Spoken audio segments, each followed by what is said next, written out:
Oi, Luciano. Opa, Iago, boa noite. Boa noite, tudo bem? Tudo ótimo.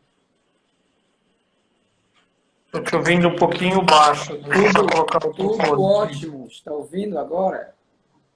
Agora sim, tudo bem por aí? Tudo certinho? Sim. Agora sim, tá me ouvindo bem também? Estou ouvindo bem, tá ok. Ah, legal. Vamos esperar só mais um minutinho, eu já faço a nossa apresentação e a gente já começa então. Tranquilo. Galera tá entrando.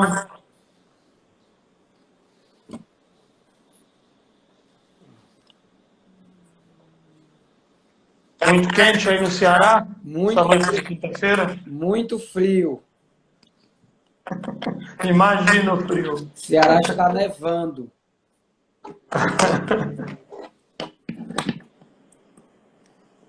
Pessoal entrando, bacana. Assim fica melhor. A luz.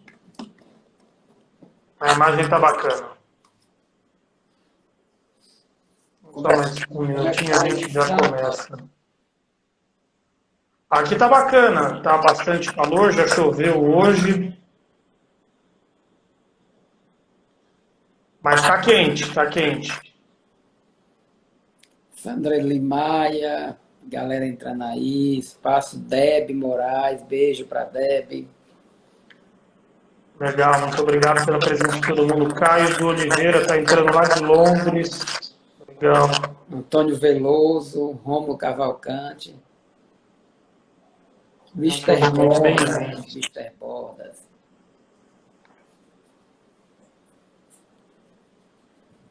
É bem por aí. Jaqueline, Tá bem Lima, quente. beijo, Jaqueline, para você.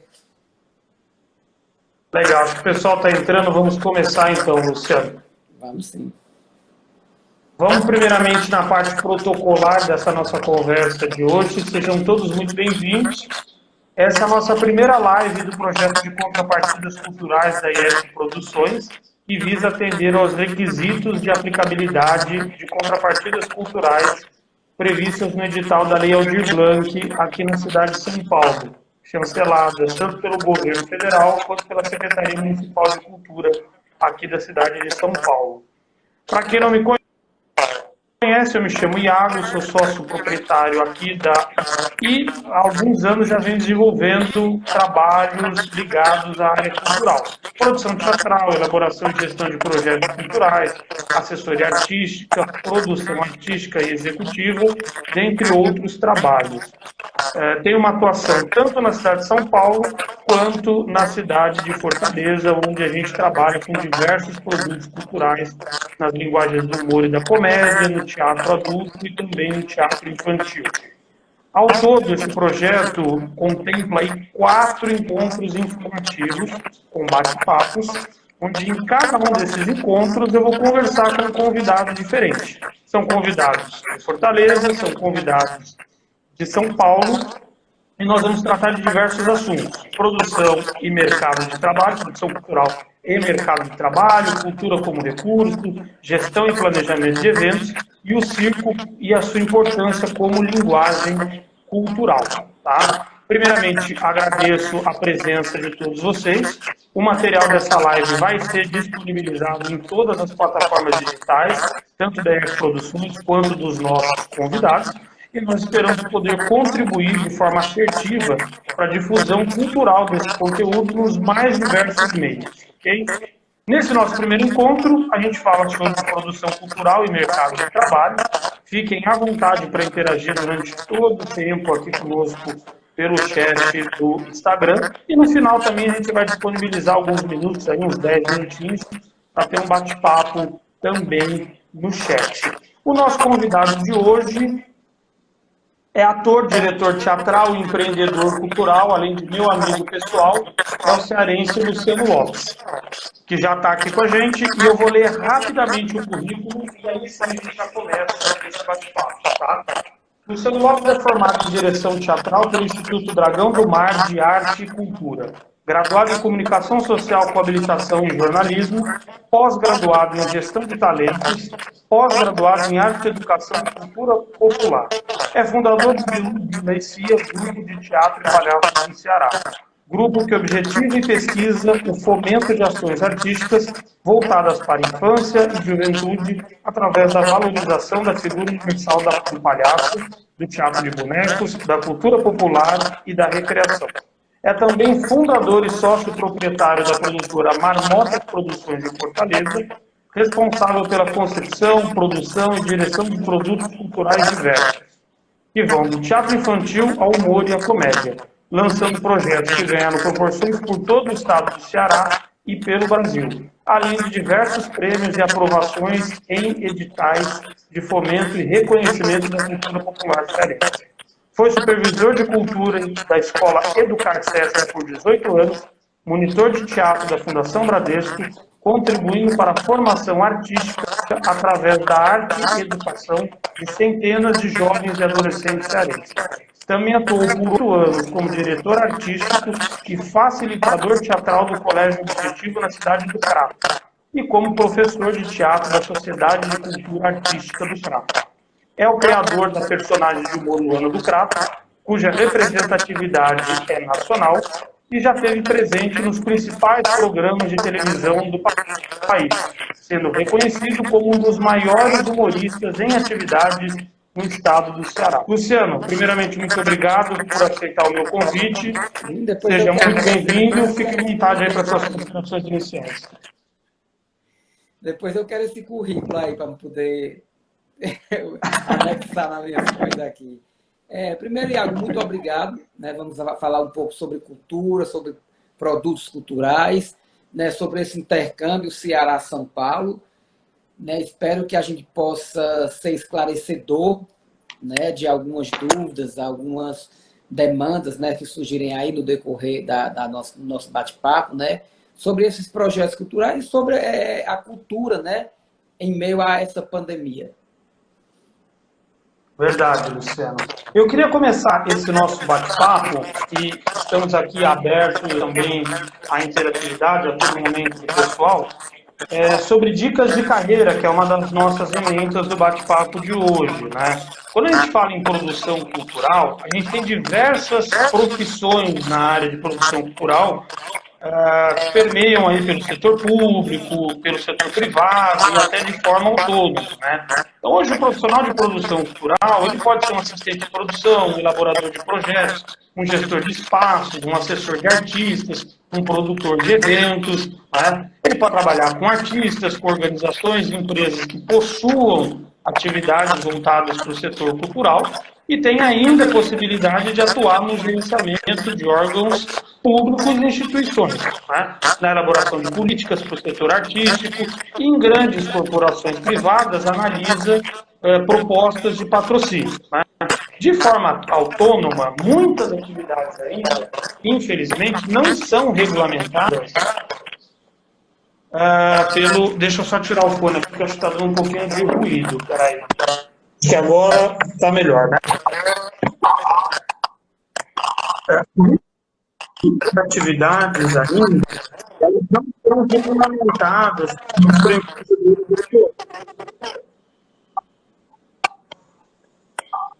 Vocês estão me ouvindo bem?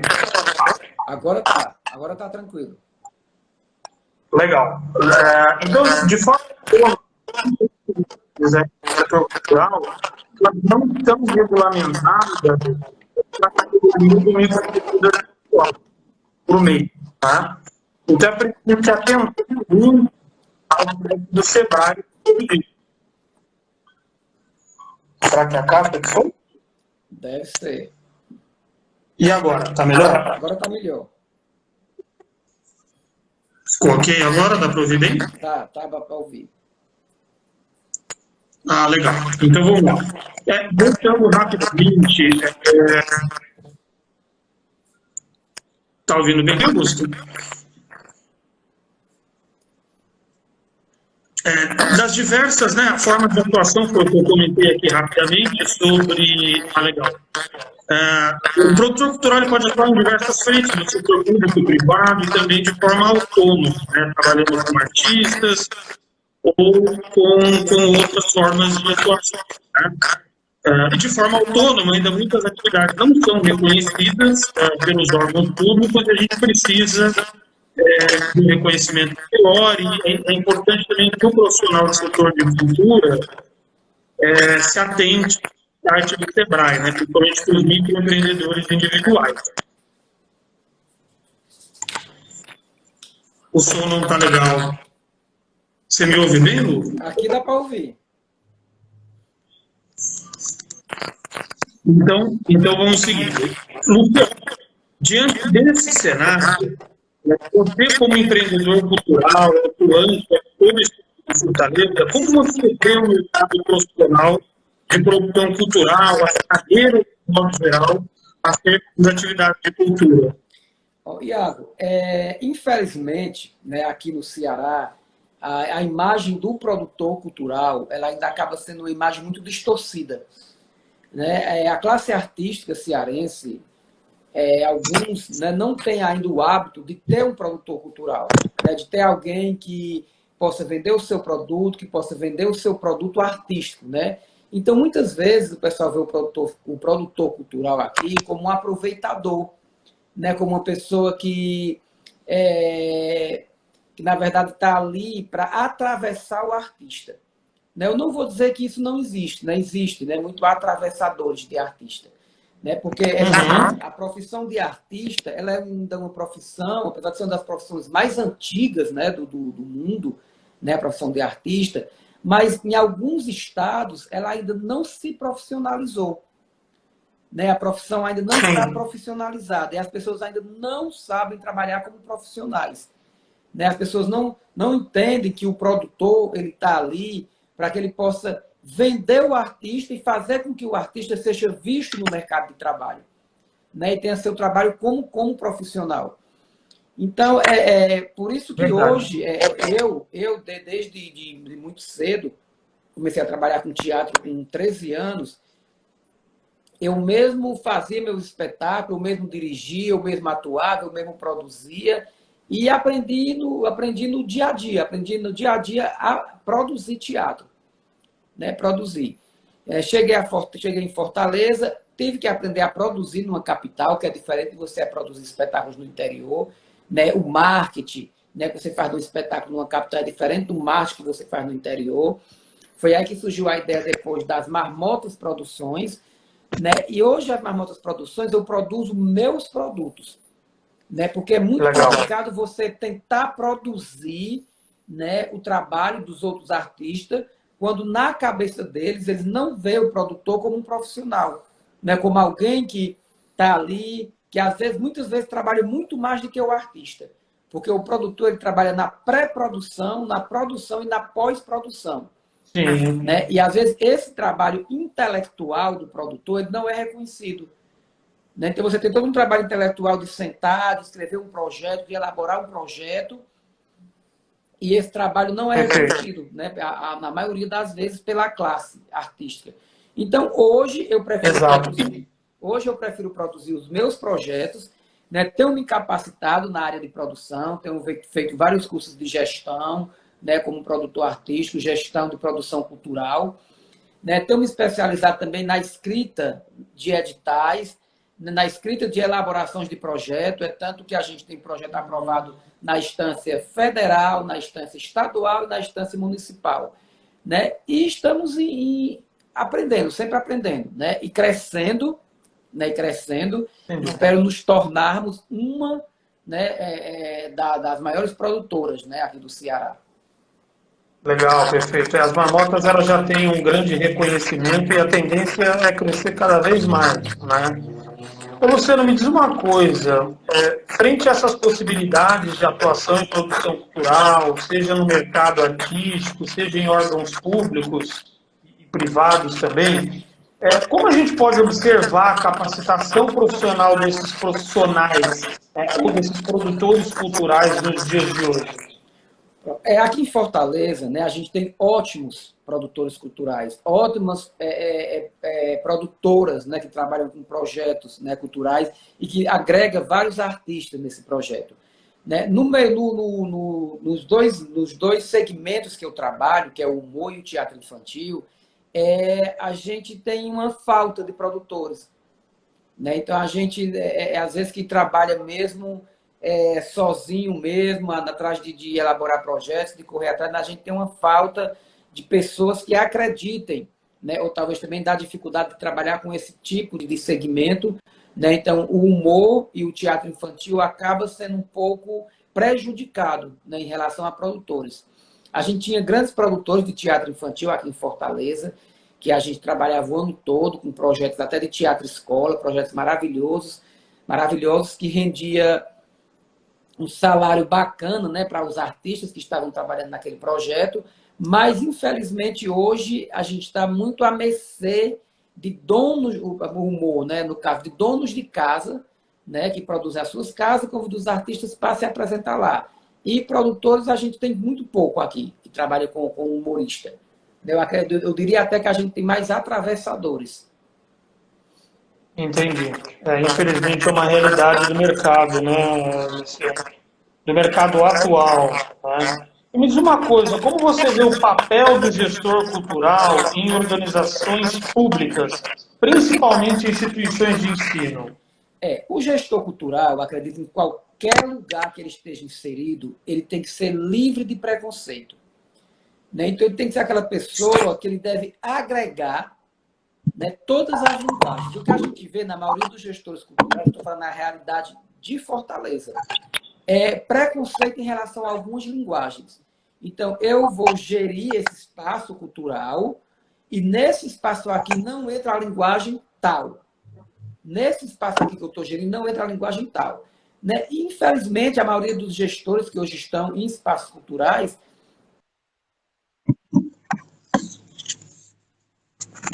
a maioria dos gestores que estão em espaços culturais, né, são pessoas que estão ali, às vezes, até por indicações políticas, né, e que, às vezes, não têm a expertise nem a formação para trabalhar como gestor de espaços culturais, mas acabam sendo recolocados naquele espaço, né, para que, até por favor, não sei. Né?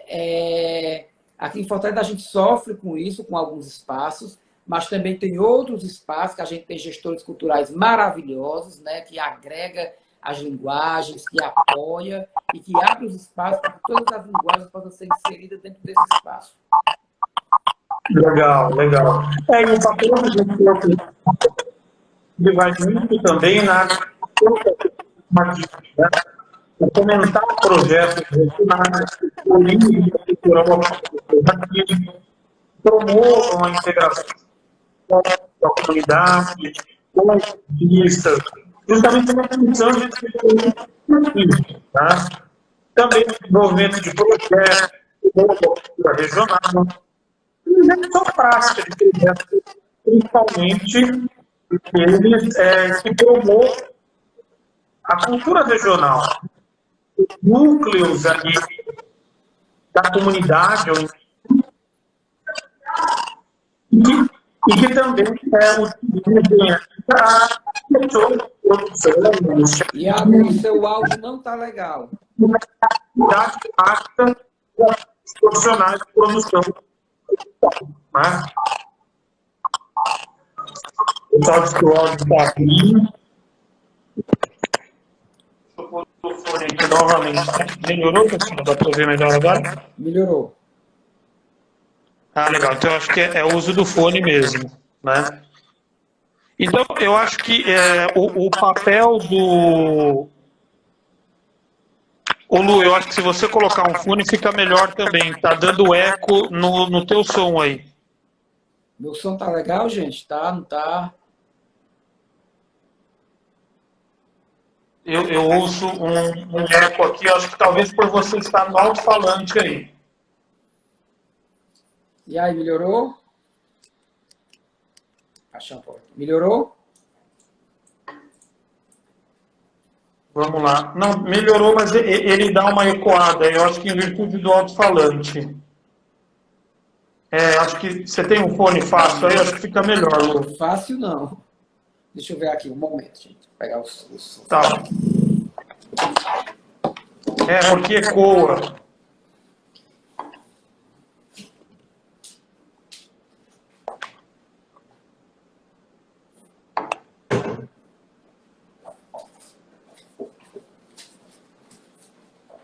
Que acaba dando eco, gente. No que eu falo aqui, dá um eco no alto-falante lá.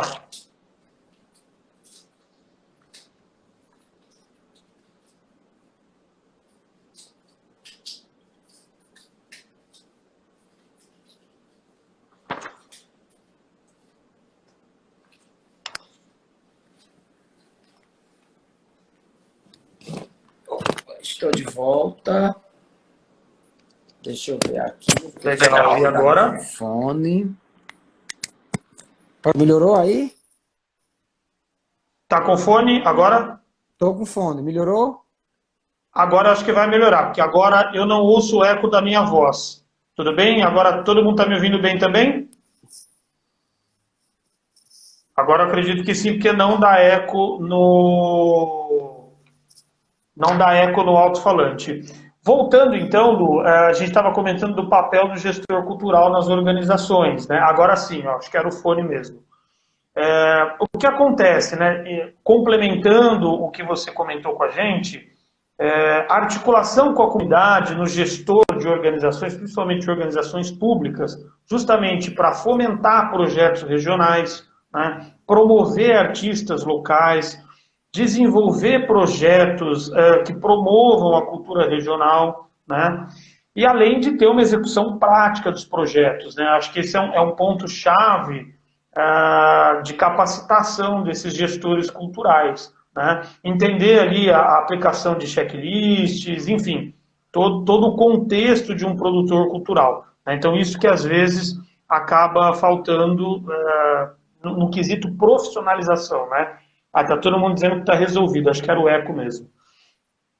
Agora, a gente mudando um pouquinho de assunto, Luciano, até para dar uma dinamizada no nosso papo, vamos falar um pouquinho da área da cultura antes, durante e pós-pandemia, né? Comenta um pouco com a gente, Luciano, quais são as suas percepções sobre cultura nestes cenários de pré, durante e pós-pandemia. Olha, a nossa cultura no Brasil, né, no nosso país, já estava um pouco comprometida, né, quando se acaba o Ministério da Cultura, se acaba comprometendo toda um nicho, né, de artista, né, não só... A última gestão foi do Gilberto Gil. Isso. Né? E aí, quando você fala em artistas, as pessoas às vezes pensam que é só o artista que está sendo comprometido. Não é. Porque por trás do artista tem um camareiro, tem um iluminador, tem o pessoal que monta palco, tem o diretor, tem o pessoal, os camareiros. Então, assim, é toda uma cadeia, né, produtiva. Só que quando se fala em arte e cultura, os olhos e os ouvidos das pessoas só vêm para o artista. Né, como se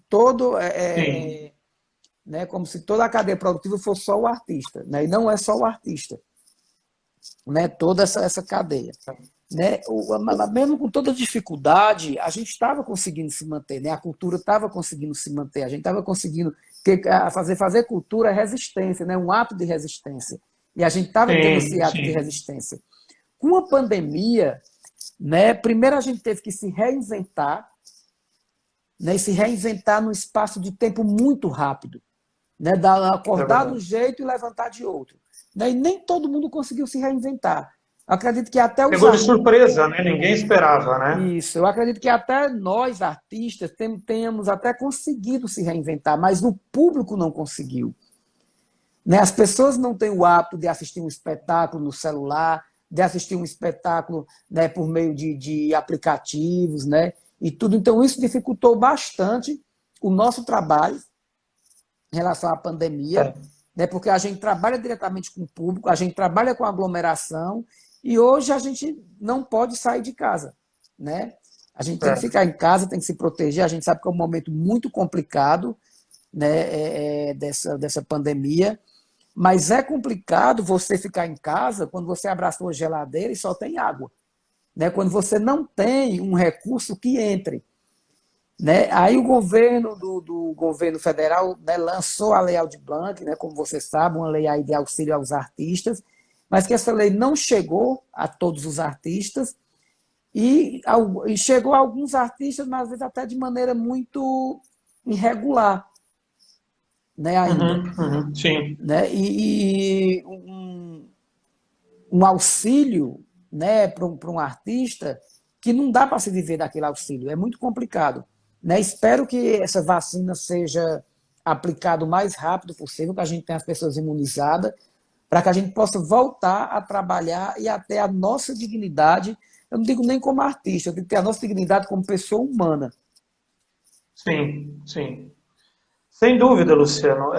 E pegam, acho que pesam justamente essas questões que você colocou. Queda brusca, né, brusca mesmo, de trabalho, né, o se reinventar, porque o artista ele passou por muito tempo, e ainda é uma realidade em muitos estados, sem trabalho, né, em alguns estados essa volta tem sido gradual, e de uma forma ou de outra ainda é possível trabalhar, mas na grande maioria do país ainda é impossível do artista e dos técnicos de cultura, de teatro, voltarem ao trabalho. Né? Quando a gente fala em grupos regionais, principalmente, né? Circos de lona, né? Como o circo de lona pode voltar a trabalhar? Ainda não voltou. Né? Alguns em formatos de drive-in, mas ainda isso muito obscuro, com muito pouco público, né? Volta gradual dos espaços de cultura, ainda não houve aqui em São Paulo, por exemplo, né? Aí no Ceará eu tenho acompanhado que sim, né? Então alguns espaços estão voltando pouco a pouco, com a aplicação de diversos protocolos, mas aí também a gente se pega num ponto de que a sensação de segurança, que para mim é uma das sensações mais críticas para uma sociedade, né? Será que as pessoas elas estão se sentindo seguras de voltar a frequentar espaços de cultura, mesmo que eles sejam reabertos com todos os protocolos, que todos os requisitos de etiqueta social sejam tomados, né? Mesmo que as pessoas tenham 100% sido vacinadas, né? Ou que a gente tenha um medicamento que efetivamente combata o novo coronavírus, será que essa segurança vai ser a mesma segurança que nós tínhamos antes de uma pandemia, né, e que o Brasil não está acostumado com uma pandemia dessa proporção? Né? E aí também, voltando um pouco no que você falou, né, a cultura nacional historicamente sofreu no Brasil. Né? Atividades comerciais do mercado de entretenimento sempre foram mais bem recebidas pelo público. Isso é uma realidade. Né? Mesmo que caras, grandes festivais, a citar Rock in Rio, Lollapalooza e tantos outros aí, shows nacionais de grande porte, shows internacionais, né? Tudo isso em detrimento das produções culturais nacionais, principalmente aquelas de pequenos grupos, de pequenos produtores, daquelas regionalizadas, né? Daquilo que em cultura a gente chama, né? No termo técnico, de territorialidade, né? Inclusive quando se criam editais focados em territorialidade, que é para fomentar que aqueles pequenos grupos de cultura tenham acesso aos recursos, sejam difundidos da mesma forma que os grandes são difundidos.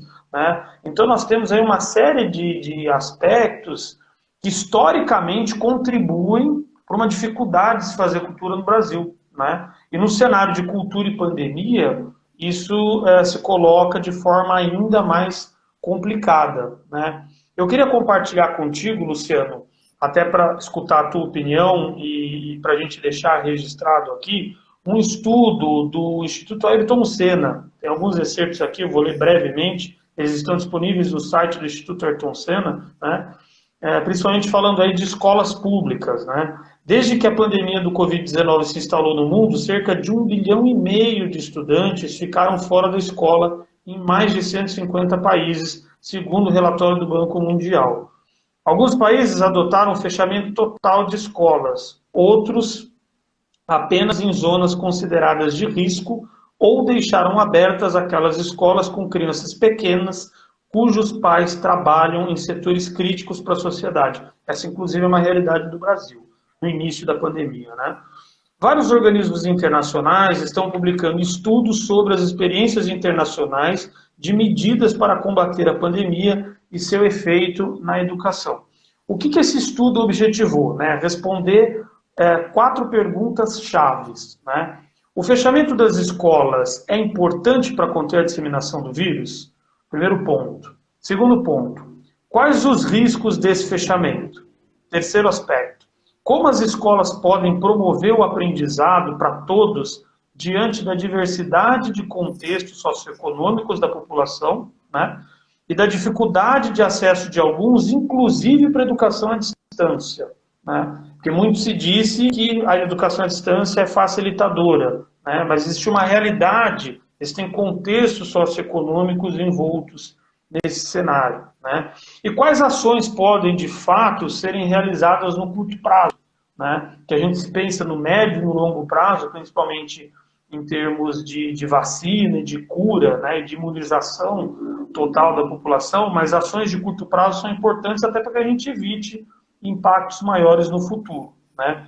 Dentro desse cenário, Lu, qual a sua visão sobre o impacto educacional ocasionado pela ausência de atividades culturais presenciais desde o início da pandemia, principalmente nos ambientes de ensino? Eu te faço essa pergunta com um propósito e um embasamento técnico, porque você é um arte educador com a experiência gigantesca aí no estado do Ceará. Iago, diante do que a gente está vivendo, né, algo inédito, né, no mundo, né, a gente nunca passou por isso, nem se imaginava, acho que só em filme de ficção, né, que a gente ouvia falar, né, em pandemia. É algo muito relativo. Né? A gente sabe que a educação está sendo comprometida, claro. Até a gente, quando faz um curso à distância, a gente sabe que não é a mesma coisa do presencial, Verdade. né? Da gente trocar experiência ali, olho no olho, pele na pele. A educação está sendo comprometida, mas há algo bem maior do que tudo isso, né? Que é a saúde pública, né? Que é a preservação pela vida das pessoas. Né? O que a gente precisa nesse momento é ter empatia, né? Empatia também, empatia, por que não, pelos governos, né? Eu acredito que eles estejam fazendo o possível e o impossível para que todo mundo seja vacinado, né? O mais brevemente possível, né? E tentar se resguardar. Né? Tentar se resguardar, eu acho que a gente está voltando um pouco ao passado, né? Em que a gente vai chegar em casa, vai ter os filhos, a gente vai comer com os filhos na mesa, a gente vai botar o filho para dormir, porque a gente não vai ter aquele filho que passa o dia na escola e só chega à noite. Né? Eu acho que esse momento é um momento crítico, né? Em relação à educação, sim, está sendo comprometida, a cultura, sim, está sendo comprometida, mas nesse momento o mais importante é a saúde pública, né? E fazer com que esse vírus, que a gente possa manter, né? A nossa saúde e que a gente saia o mais rápido possível dessa pandemia. Com uma medicação assertiva, né, com uma vacina que eu acho que é o que todo mundo espera de forma urgente, né? Voltar à normalidade, né, Luciana?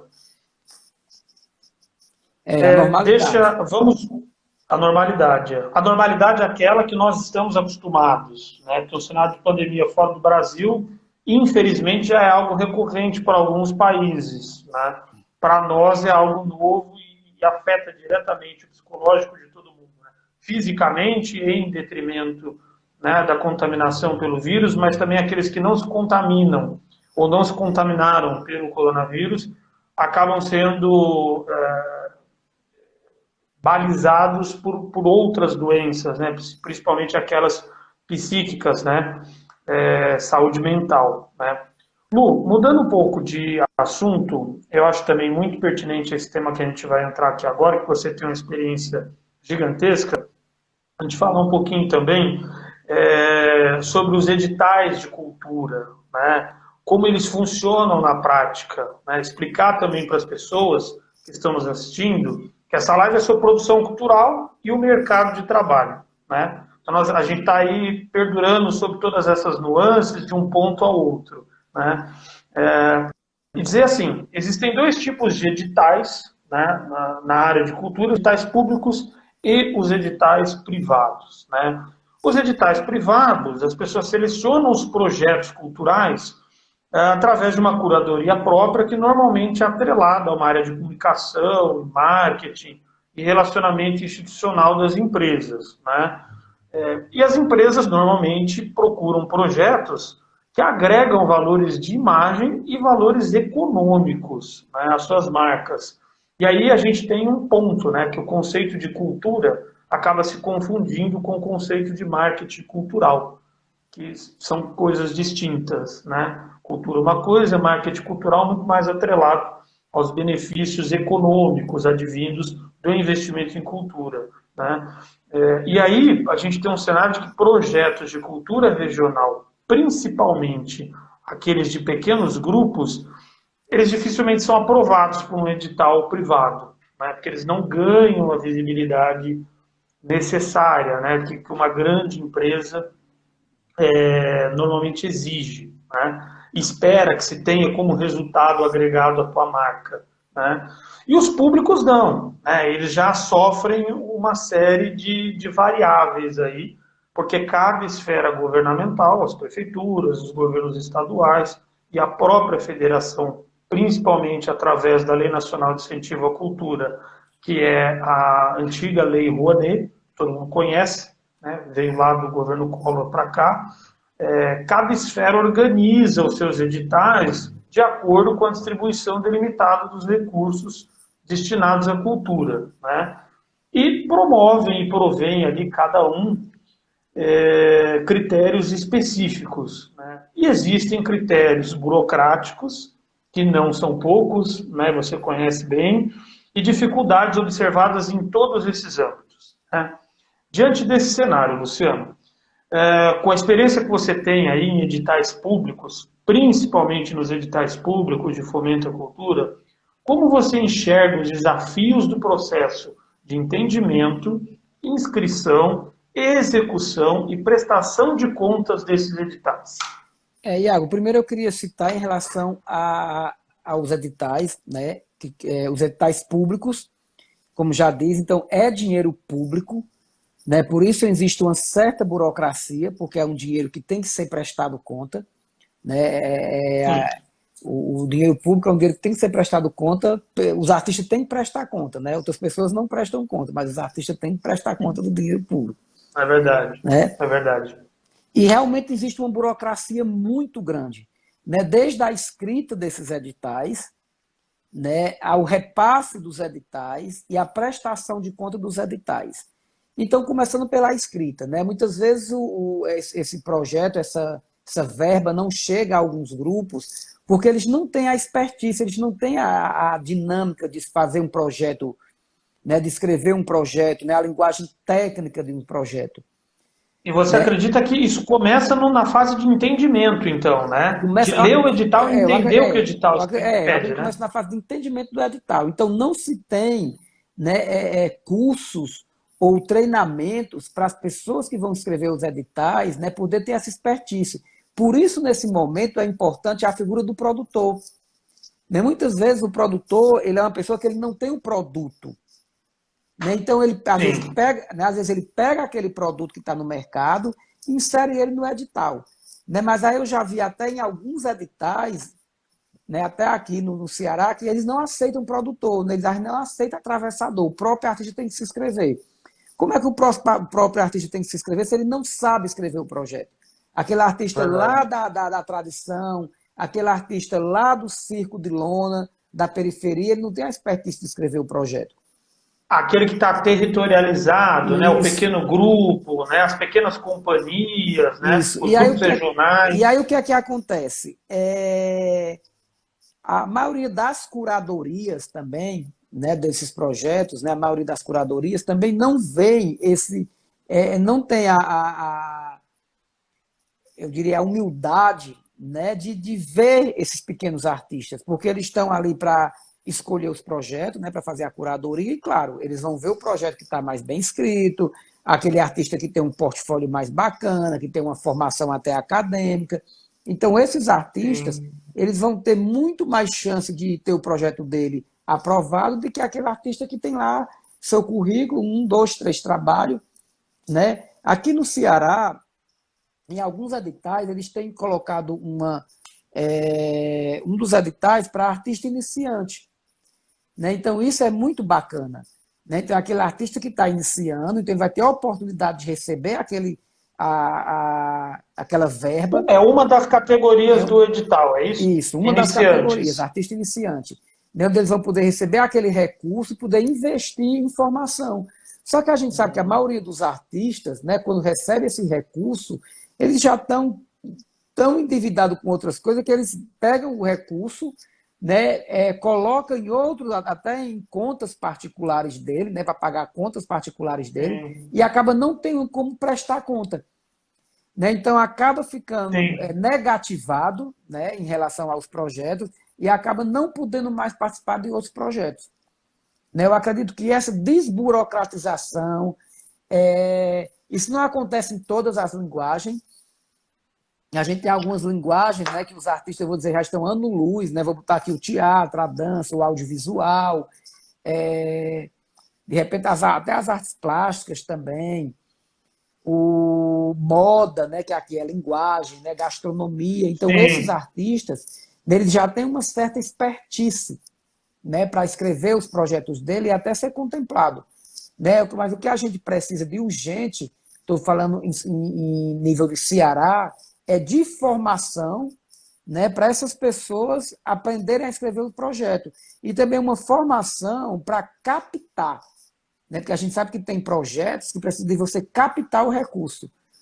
Né? Que o recurso não é passado para você. Você aprova o projeto, está lá o total do projeto, mas você tem que ir atrás das empresas para captar. E muita gente não tem essa expertise de captar os recursos, e as empresas não têm o conhecimento de como elas podem ajudar os produtos culturais. E aí a gente enfrenta um outro desafio, né? Quando você acha que o processo de inscrição foi vencido, né, com sucesso, fui aprovado na Lei Nacional de Incentivo à Cultura ou no edital de mecenato, né, justamente aquele que permite a captação de recursos, a hora que você é aprovado, você lidar com um outro grande desafio, que talvez seja um desafio maior ainda, que não é nem o da produção intelectual ou do desenvolvimento de um produto cultural, mas é o de captação, né? Como captar o recurso, como chegar até o dinheiro para executar o projeto, né? Isso, infelizmente, ainda é muito burocrático no Brasil. Né? Como é o acesso a essas empresas, o como fazer, né? Como esse tipo de formação chega nos pequenos grupos, né? O que você comentou aí, de que em algumas linguagens já é muito fácil, muito mais tranquilo se inscrever em editais. Né? E muitas vezes isso também se dá, né, Luciano, pelo tamanho desses grupos, né, pelo porte físico, pelo porte estrutural que eles têm, de pessoas, de recursos materiais e imateriais, experiência que eles conseguiram adquirir ao longo dos anos, e muitas vezes até por contatos, né? Isso tudo facilita muito mais, não só a inscrição, mas até a captação de recursos. No edital de mecenato, por exemplo, que é o caso da Rouanet, né, da Lei Nacional de Incentivo à Cultura, e também o caso dos editais estaduais do Vale de Mecenato. Isso a gente observa aí em Fortaleza e observa aqui em São Paulo também. Eu mesmo sou prova viva, né? Diversos artistas, grupos, lonas de circo já me procuraram com projetos aprovados na Lei Nacional de Incentivo à Cultura, buscando captação. Projetos que já estão aprovados há 2, 3 anos e eles não conseguem executar em virtude da dificuldade de captar, de chegar até as empresas, de saber como funciona, né, os milindres ali da legislação, né, a tratativa de diligências com o próprio governo, que não é algo fácil, não é algo prático e não tem sido algo prático nem nas leis de apoio emergencial. Né? Então eu acho que isso é um desafio e até nesse sentido eu queria colocar outro ponto aqui para discussão, né? Como os grupos locais, né, os grupos regionais, os pequenos grupos, os pequenos produtores, os pequenos artistas, eles conseguem participar, né, frente a tantos desafios, né? Qual o papel dos gestores culturais regionais? Né, de que forma eles podem contribuir para tudo isso? Porque hoje a gente tem um cenário de dificuldade que eu acho que é comum a todo mundo. Ninguém discorda dessa realidade da cultura no Brasil, né? Mas como é que a gente pode superar isso? Principalmente os pequenos, né? Qual é o desafio diário de resistência, como você colocou no começo do nosso bate-papo? Porque eu acho que a palavra é resistência, né?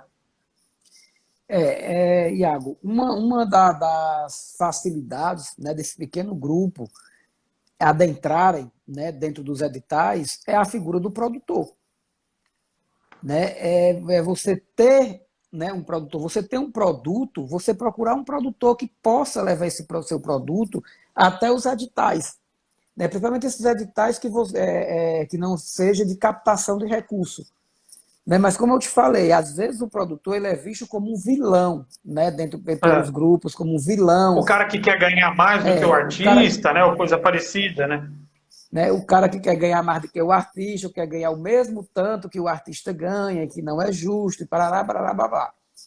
Então é melhor você dividir, pagar um percentual para alguém, para que você possa ter seu projeto dentro de um edital, de que você não ter o projeto dentro do edital.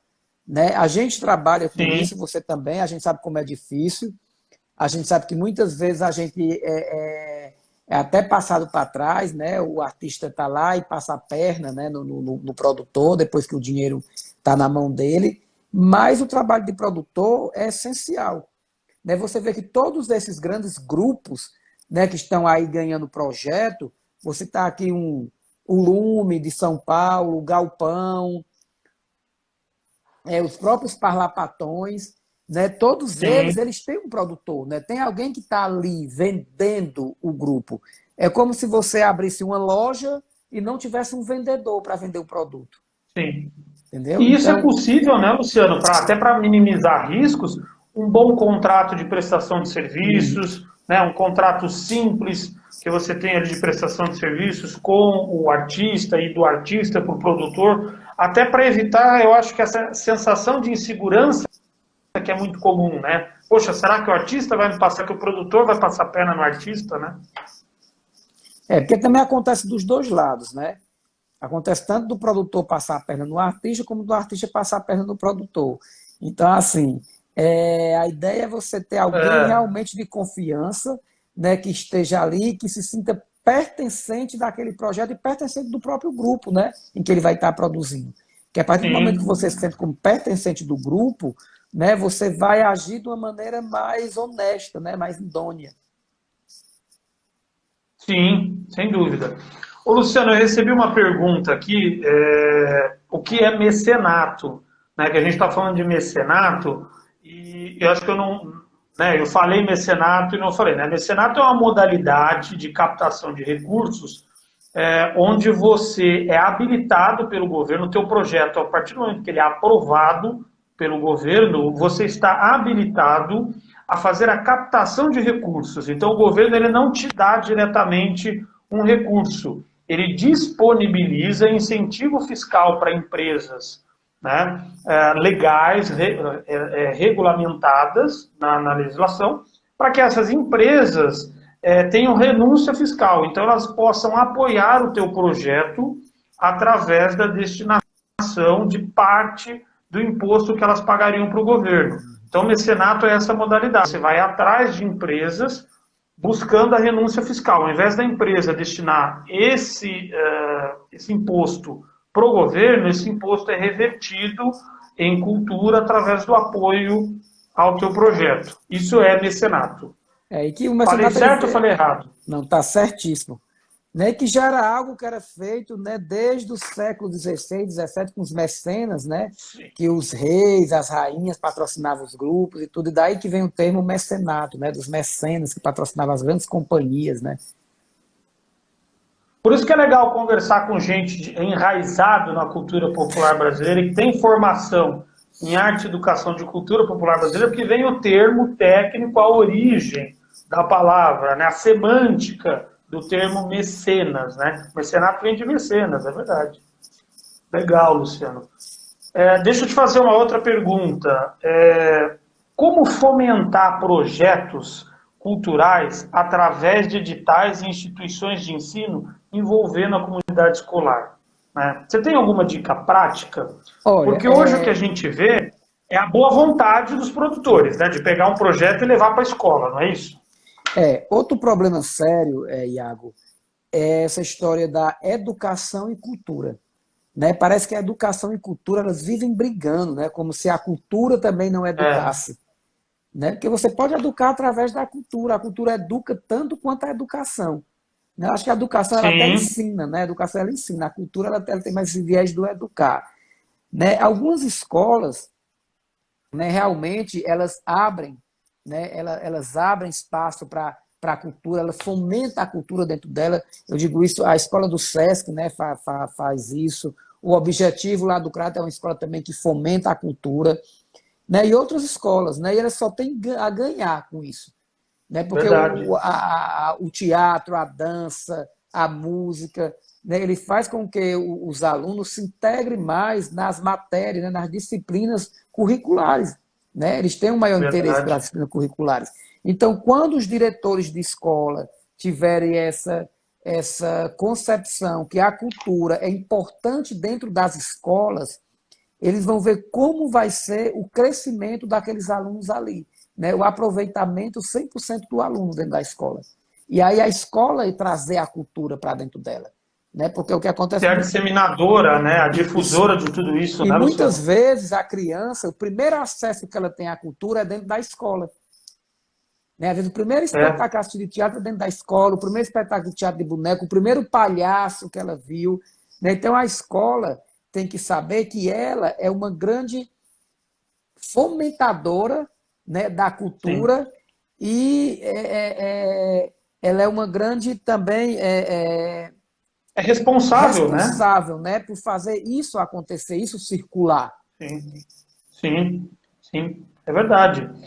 Deixa eu responder aqui, eu estou vendo algumas perguntas aqui. A Neuza, ainda tem a destinação de parte do IR de pessoas físicas para a cultura? Sim, sim. Dependendo do edital, na Lei Nacional de Incentivo à Cultura, que é a Rouanet, esse percentual é 1, né? E nas leis de mecenato estaduais e municipais seguem a regra de cada município e de cada estado. Pessoas físicas também podem destinar parte do imposto de renda declarado para o apoio de projetos culturais.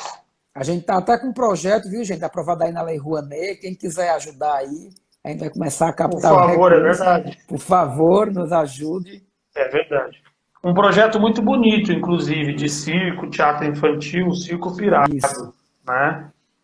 É verdade.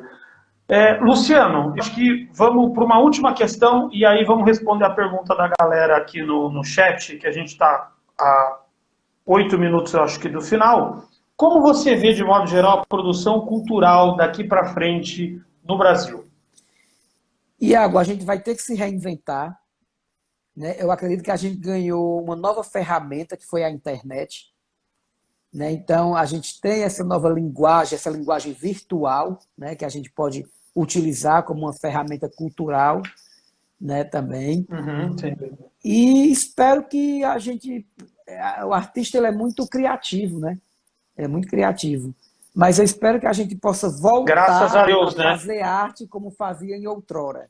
Né? O cara a cara, o corpo a Verdade. corpo, a energia do público, os aplausos, que os aplausos não sejam só virtuais, né? Que sejam também presenciais. Porque é um desafio, né? É um desafio, acho que tanto para os artistas, para os produtores e mais ainda para o público, né? Se adaptar ao meio virtual, né? Inclusive o tema da live da semana seguinte, né, que nós vamos falar sobre cultura como recurso, e aqui já vai ficando o convite para quem está nos assistindo, onde eu vou conversar com o Veloso, né? Da importância da difusão cultural nos meios virtuais, né? Como quebrar alguns paradigmas, né? É um desafio ambíguo, né? Uma faca de dois gumes, né? Isso. Vamos ver as perguntas aqui do pessoal. Deixa depois um post o nome do projeto que aceita doação pessoa física para a gente procurar. Sim, o Circo Pirado, tá? O meu e-mail. Entre em contato com a gente, acho que é a melhor forma, né, Luciano? Isso, É pelo isso. direct da IF Produções, da Luana do Crato Oficial. e aí a gente passa todas as informações, existem cartilhas, né, explicativas sobre isso. A Neuza comentou ali também que falta divulgação. Falta mesmo. Falta divulgação, falta empenho. Né? A gente está lidando, infelizmente, ou felizmente, com o desenvolvimento humano, né, com a atitude humana, porque a gente não tem incentivo na cultura. O incentivo é muito pouco, é muito pequeno, ele é transgressor, né?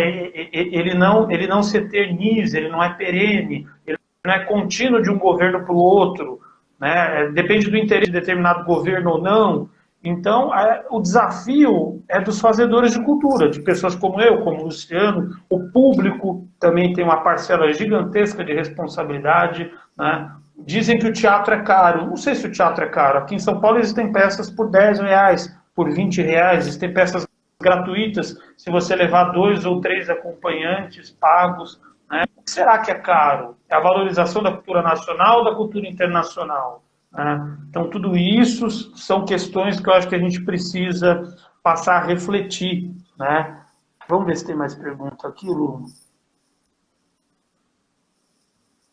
Como é feito esse projeto entre São Paulo e Fortaleza na pandemia, por conta das regras de restrições, diferentes regiões e estados? Euler, não é feito, são projetos virtuais, né? Projetos presenciais ainda ficam...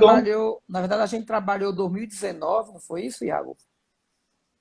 Esse intercâmbio Fortaleza e São Paulo, a gente trabalhou em 2019, onde a gente fez temporadas em São Paulo no Teatro Ruth Escobar, Teatro Piccolo, Teatro Parrapatões e Teatro Comune Teatral. Comune, né? E o Iago também veio até Fortaleza, né, onde a gente desenvolveu alguns projetos, entre eles a Dona do Borogodó, né, isso, a gente fez a Dona do Borogodó, e escrevemos algum projeto para editais que foram aprovados, estamos esperando passar a pandemia para poder executar os mesmos. Porque nesse período muita coisa se deu de forma virtual, né, no período da pandemia, muitos editais foram abertos, né, o que auxiliou, de certa forma, os artistas. Volto a dizer, os artistas e os produtores que estavam preparados para este cenário. Né? Ou mesmo aqueles que não estavam preparados, mas aqueles que tinham um mínimo de experiência, o que não é uma realidade da grande maioria. Principalmente os pequenos grupos, os grupos territorializados, das periferias. E esse é um grande desafio. Né? Sempre será um grande desafio. Né? Você chegar na comunicação e na difusão cultural dos pequenos. Os grandes têm recursos, têm pessoas e têm estrutura. Os pequenos é que precisam do nosso olhar, do olhar do público principalmente, não só dos produtores e dos artistas, né, Luciano? Isso. O público tem que estar lá, né? Aquela história do santo de casa obrar milagre, né? Vamos fazer o santo de casa também obrar milagre. Exatamente, porque não adianta você ter incentivo, você ter edital, você ter artista comprometido, você ter produtor investindo, né? Mas você não tem o público valorizando a própria cultura regional, a cultura do bairro, o grupo de capoeira, né? O grupo teatral, o grupo folclórico, né? Que a gente vê muito aí, o grupo de dança típica, né? Aqui em São Paulo tem muitos, e muitas vezes nós não conhecemos, né? Por falta de divulgação ampla, sim, mas também, às vezes, por falta de interesse. Né?